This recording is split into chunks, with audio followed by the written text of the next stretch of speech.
Since the new iPad Air 5 launched, I knew I had to get my hands on it. Hi, my name is Ryan and welcome to another video, and if you enjoy my kind of content, be sure to subscribe to my channel as I'm really trying to grow it to 1K. The 2022 iPad Air uses technology you have seen on other products before, but the deployment of the M1 processor in such an affordable tablet means this is now the cheapest way to access Apple's highly praised new silicon. And this is what stood out to me the most. When it comes to the setup, Apple never fails to make it a flawless experience for us. You start off by selecting the language followed by the country or region. If you want to move over your data from your previous iPad, you have the option to do so, and it's pretty straightforward. All you have to do is put your iPad next to your new iPad and they will automatically detect each other, and then the transfer of data will begin. In my case, I'm not going to be moving data from my previous iPad, so I will just move on to the next step where I will connect to my Wi-Fi. I love that Apple have kept Touch ID, and setting it up is very easy and straightforward.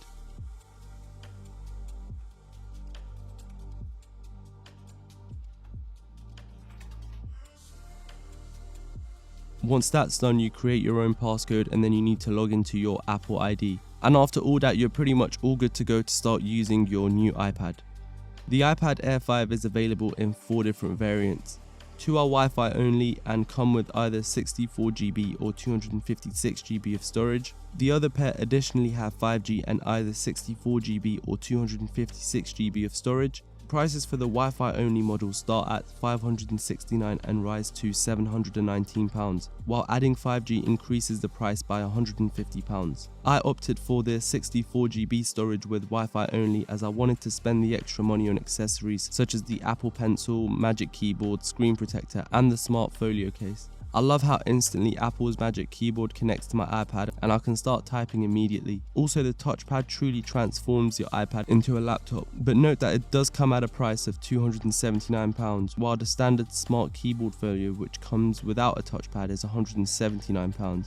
You can also save a bit by opting for a third-party keyboard case such as Logitech's Folio Touch, which is £149.99. I will leave a link to all these additional accessories in the description below if you want to check them out. Starting off with the design, there is no denying that this year's model is physically identical to its predecessor.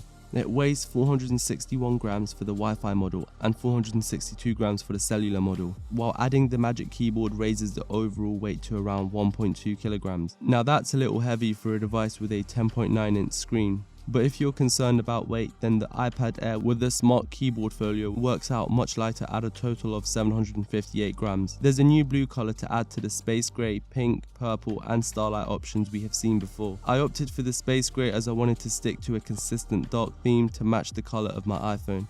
And I must say, I love the matte finish on the back of this device. It's very slim, measuring at a height of 247.6mm and a width of 178.5mm and a depth of 6.1mm, making this a very portable device to carry around in your bag with its squared off edges and a slab flat rear. I love the edge-to-edge display and Apple taking into consideration every detail with a narrow even bezel running all around its circumference. There's also the signature notch where the front-facing camera sits. It's certainly an elegant looking device, and the fact that it's constructed from 100% recycled aluminium might make you feel better about buying one as well. Holding this device feels very premium and solid, but note that this device is prone to scratches when dropped, so I would recommend you invest in a Smart Folio or keyboard case to keep your device protected.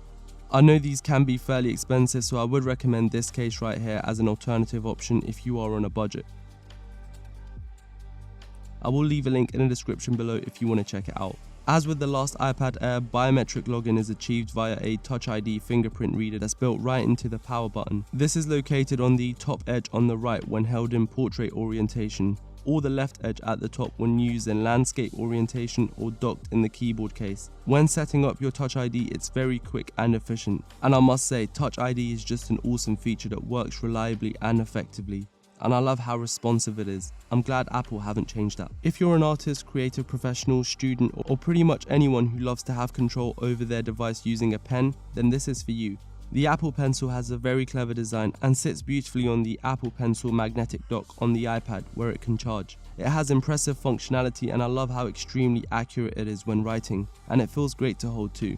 Especially if you're a student, this is absolutely amazing for writing your notes, and there are compatible apps such as Notability that would allow you to record your lecture while making your own notes, making life so much easier. However, if you want to have that paper feeling when writing your notes, then I would suggest you invest in paper-like screen protector where it truly feels like you are writing on paper. With a display of 10.9 inches diagonally along with a resolution of 2360 by 1640 means it's perfectly sharp from viewing distance. Apple also says the display will reproduce the whole of the P3 color space, allowing us to truly enjoy the most vibrant colors possible. The first thing you'll notice, however, is that if you're coming to it from a modern smartphone with a 90Hz or a 120Hz display, the iPad Air's 60Hz refresh rate feels a little sluggish. You won't notice it while you're typing or watching Netflix, but while swiping from screen to screen and scrolling through web pages, the difference is immediately obvious. What you get is a color accurate IPS panel with a measured peak brightness of 500 nits and a contrast of 1356 to 1. There's also full lamination, so there are no internal reflections to wash out the display in bright conditions, and it has a highly effective anti-reflective coating. And with True Tone, it uses advanced sensors to adjust the color and intensity of your display to match the ambient light. This is perfect for when traveling or studying outdoors when it is bright. Of course, it doesn't compare to the iPad Pro in terms of display, but for the money, this is still very impressive. With the M1 chip inside, it is safe to say that the performance of the iPad Air 5 is significantly better than the previous model across both graphics and productivity tasks. There's double the RAM this time too, at 8GB, and USB speeds have risen when transferring large files. That's still quick enough when transferring schoolwork or photos and videos to edit on the go. The one issue I have is that the 64GB base storage is rather mean. It won't take long to fill up, especially if you're a gamer or work with large files. So I'd recommend upgrading to the 256GB model if you can afford it, or carry a hard drive with you. Still, if you need the performance, this little device will not let you down. Running a Geekbench 5 test on this device truly shows you how powerful this device is. With the power it has under the hood, we can essentially say that the iPad Air is just as good as a laptop replacement. Of course, that's if you can find the software to replace your Mac or Windows apps in the App Store. For me, my whole workflow is dependent on Premiere Pro and After Effects, which are unfortunately not available on the App Store. But if you can adjust your workflow to work around the iPad, then it is a great do-it-all machine, especially when it comes to highly demanding tasks such as 4K video editing work. It's an absolute beast. The iPad Air 5 has only 2 speakers, and I would say that they are pretty decent, and here's how they sound.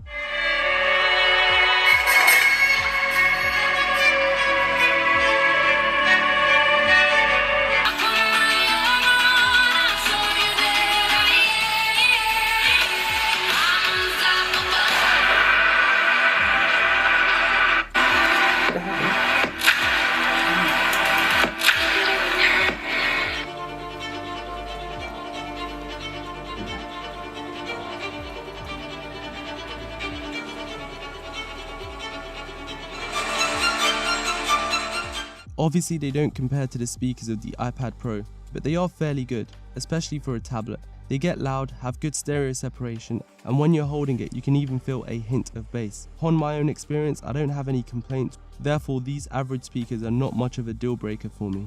Even battery life is improved. I was able to complete all my daily tasks while watching movies, browsing Instagram photos and playing games. To recharge your device, we are given a USB-C charging cable and a 20-watt power adapter, which brings back the battery to 100% in about 2 hours and 30 minutes. Apple quotes the usual 10 hours of browsing or video playback as usual, but from my experience I got just over 10 hours. That's a full hour longer than the previous iPad Air, though still behind the M1 iPad Pro 12.9 inch and a long way behind the likes of the M1 Apple MacBook Air. The front camera has been upgraded to a 12 megapixel unit with support for Apple's center stage technology that zooms and pans the view to keep you in the middle of the shot.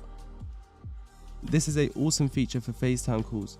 The main camera has a 12 megapixel wide lens with a f1.8 aperture. Also, I must add, do not expect to take amazing photos from this device, but it's perfect for taking photos of your notes and possibly using live text to copy the notes onto Notion.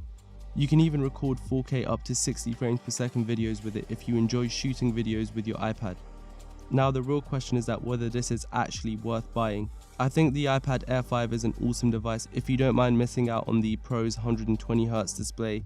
its Face ID camera, and its slightly superior audio system.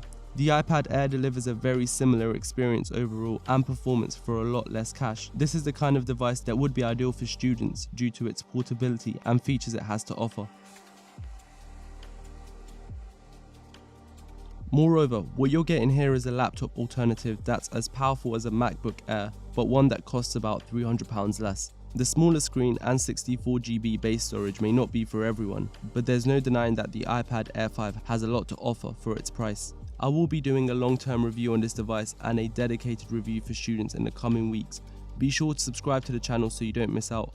I've been Ryan and I'll speak to you guys soon. Take care.